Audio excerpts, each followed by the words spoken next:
what we came to talk about is the Florida Climate Resilience Study regarding shifting attitudes towards climate change. So how did you conduct the study? How did you collect the data? And what were some of the biggest findings from the study? Well, this is a regular survey. It's a public opinion poll of Florida adults. This is now the 8th wave of the survey. So we've been doing it since, I believe, 2018 or 19, approximately every 6 months. And it's a statistically representative sample of adult Floridians, which translates into somewhere between 1,200 and 1,400 responses per survey. We've contracted with an outside survey firm to communicate, find respondents who meet the basic criteria of, do you live in Florida and are you age 18 or older? And then the survey responses come back to us in kind of a raw spreadsheet format, and we process them. I'm lucky to have some really talented graduate students every year. And so they help in a big way in our staff at the Center for Environmental Studies. And so we put together, we kind of tabulate the results and look for what's kind of most interesting. And the answer there, if you look at our website, we have the surveys there, we have the data, the process data for anyone to download, as well as the press releases that we put out with each of the now 8 waves. And there's a theme running across those 8 waves that is quite simply a decreasing partisanship around climate in Florida. So that's what I was kind of suspecting before I moved here. It's also what I started experiencing, talking with people outside the university, that the Republican-Democrat divide was just not present like it is, or here, it was not present here like it is at the national level. And I was starting to feel that anecdotally through my experiences. And so I said, well, let's test it. The hypothesis that the partisan nature of climate is diminishing in Florida using a statewide sample. So that's what we've been doing. And in fact, I think now there's effectively no, the climate issue is no longer a partisan wedge issue in Florida. That's not to say there's 0 people who deny climate change. That's not to say that there aren't some party differences in how you might see people talk about it as climate change, as well as what to do about it.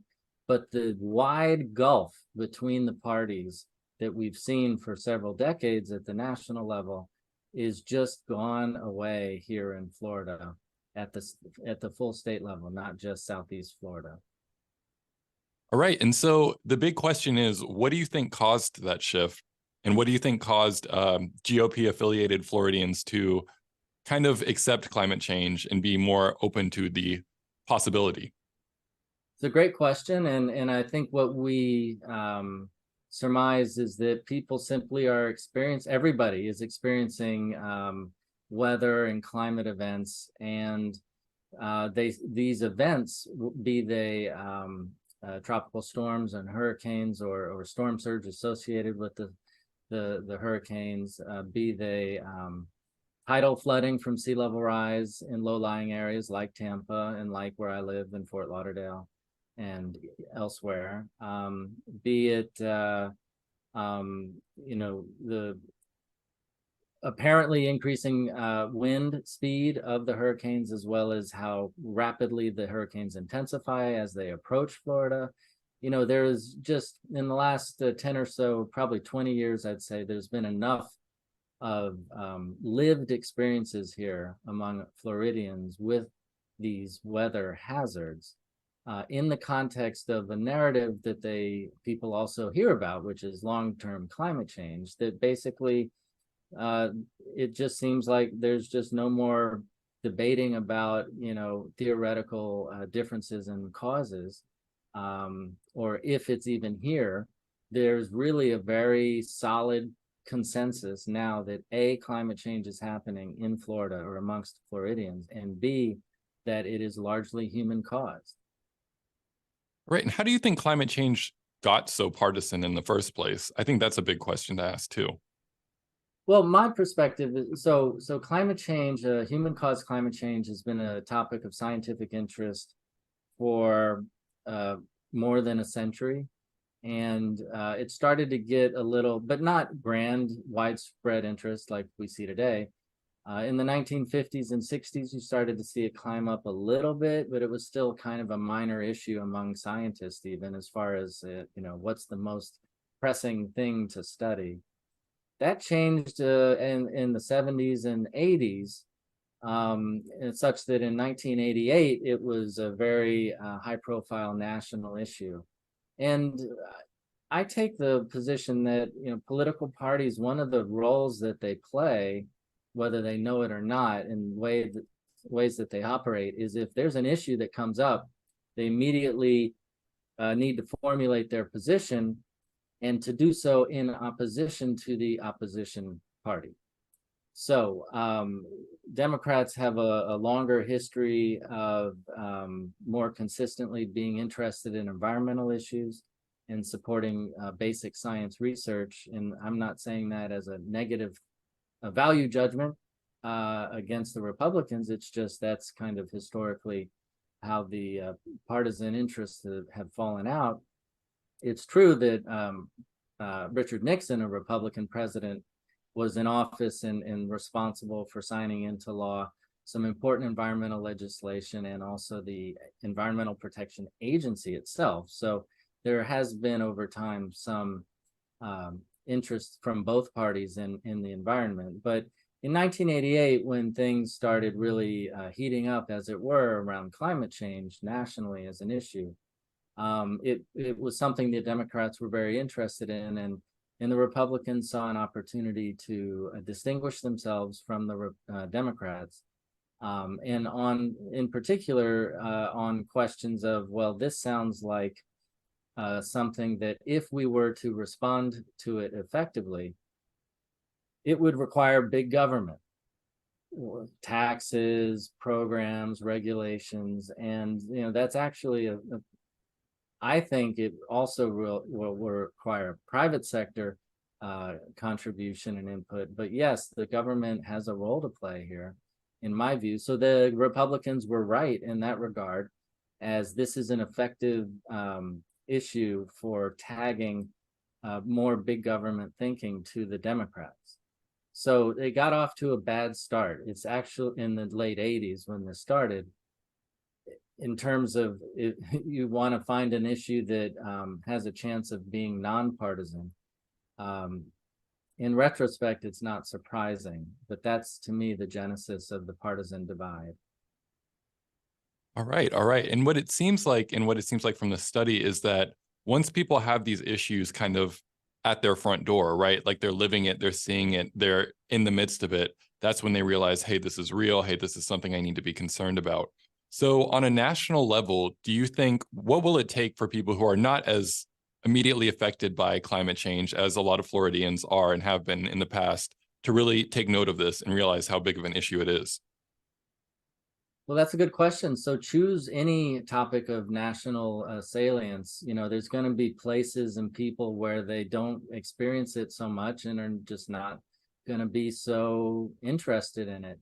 And in those cases, pick a place now, I don't know, Nebraska or New Hampshire, maybe, places where some of the climate change impacts may not be so evident. Although people in those places might argue to the contrary, but just as for the sake of argument, to compare against a place like Florida, there's just going to be, and I don't mean to sound cynical, but less interest to begin with. And so if those people are being faced with, considerable taxes or other potential sacrifices on their part, they will probably be resistant. And that's kind of, not surprising.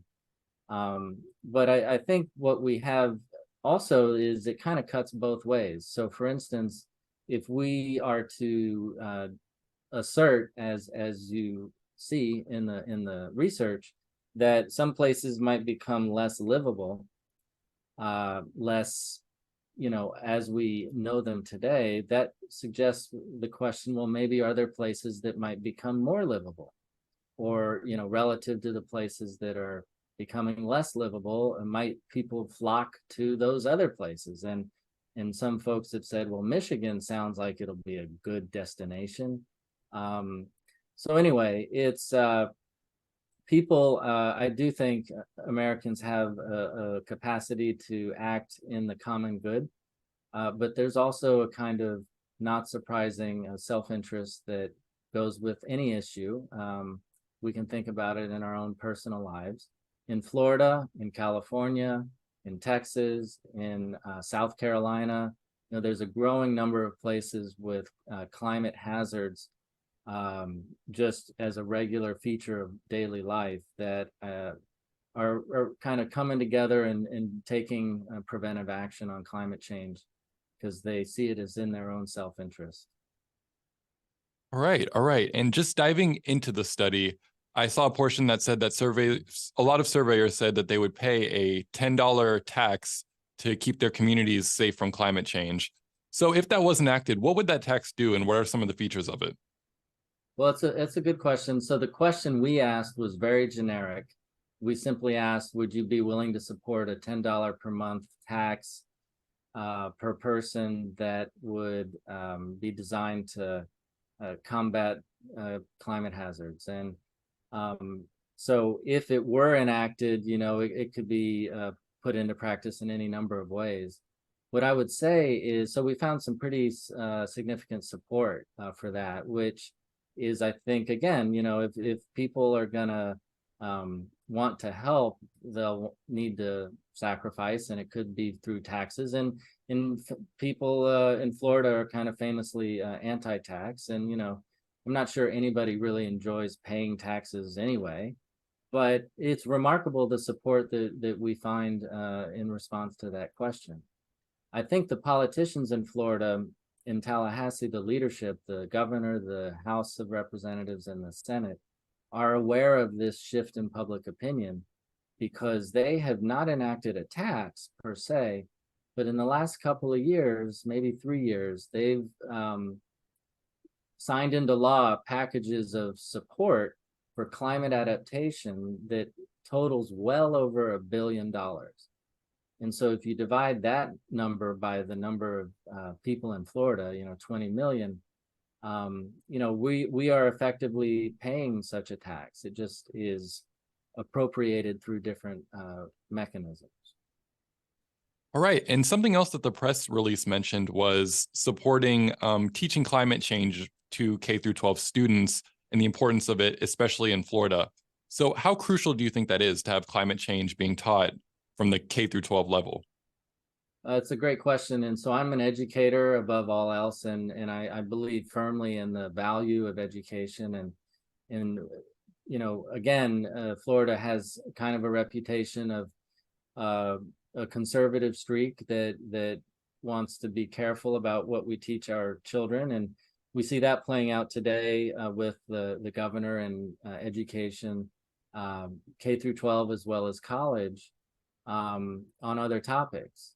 And so when we ask this question about climate, we're aware that there's this context where it's not, it is happening, it has happened that the government intervenes into education curricula to restrict what gets taught.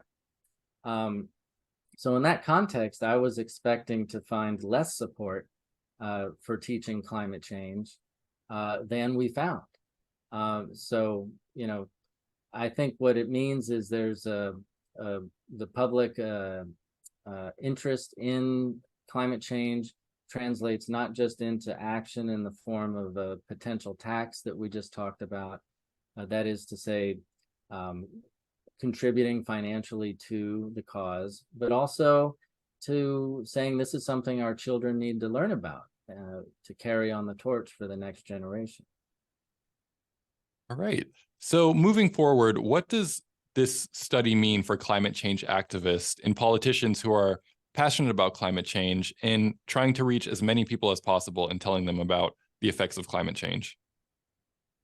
Well, one of the things is we can, I think, put to rest, at least for now, the notion that the partisan divide on climate is important in Florida. And by important, I mean, measurable and big enough to prevent action. Because it's just not there. I just don't see the partisan divide in Florida from the poll numbers. And so sometimes I think about, if it's the year 2100 and somebody's going to write a book, and the book's going to be called something like American Cities and Climate Adaptation, those that got it right in the 21st century and those that didn't. And I think the cities in Florida and then the state as a whole are likely to be featured on the list of those places that got it right. But to your point, which of those places that are going to actually take action now, thoughtful, meaningful action now, and then throughout the rest of the century, is it just going to be again, to speak in party terms, the democratically led states or not? California and New York and Massachusetts are examples of kind of solidly majority Democratic states that have been active on climate, and we can expect them to continue because their party, there really is no division. But there's going to be one Republican state that flips before all the others. And it looks like it might be Florida.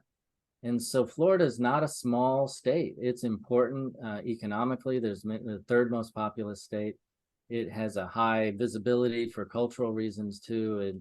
It's in the news all the time. So it's an open question for me, but I suspect that as Florida flips from being partisan on climate to being in the game, and you can argue now that the Republicans are really being quite active in the climate action, climate prevention game, that other Republican states will follow, kind of like a domino effect. And so we'll see if that happens, but that's kind of what I'm looking for in the coming years.